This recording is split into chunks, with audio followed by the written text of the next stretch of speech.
And that attitude led me to learn from ideologically opposite people in New York, because New York is very fragmented, like big cities are. You'll have masjids of a certain denomination, certain ideology, another masjid of the extreme opposite ideology, and the twain shall never meet. And I opened that door of learning from any place.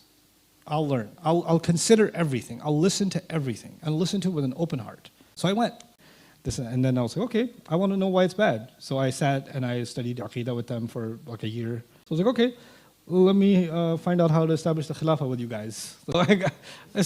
So I did not discriminate in what I could take from. And then what all of that did for me, it created a certain opinion, for better or for worse. That opinion was, everybody has a frame of reference, a lens by which they see the religion. Right? What's happened here, I think, I noticed that although you were listening to all those different groups, you weren't making a judgment immediately, and you were reserving, acting upon certain things zealously, or making that your belief or your way. You didn't just attach yourself and go with it and say, they're the right people. I gave it I wouldn't say I approached it with a grain of salt. I did give it like wholehearted, let me fully learn and immerse myself in what's being said without being combative or being skeptical. I really want to know. And the thing that I kept feeling, this is the crazy thing, the thing that I kept feeling was, that feeling that I had when I heard the Quran in the masjid, I never felt that again. I never felt that. What were you starting to feel? I was starting to feel that everybody is trying to impose a certain angle onto the religion.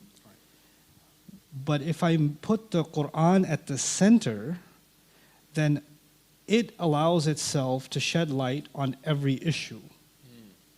Like it's like the seerah, for example.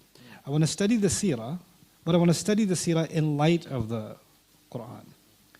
I want to study the sunnah in light of the Quran. I want to study law in light of the Quran. I want to study aqidah in light of the Quran. Like that's your starting point. So when I have a belief, but then I go and pick and choose which ayat will support my belief. Precisely. And go with that. Rather, it should be the opposite. I said, hey, so you cited this ayah, but the ayah right after that, and the one after that, and the one after that, and the one after that are going exactly against what you just concluded.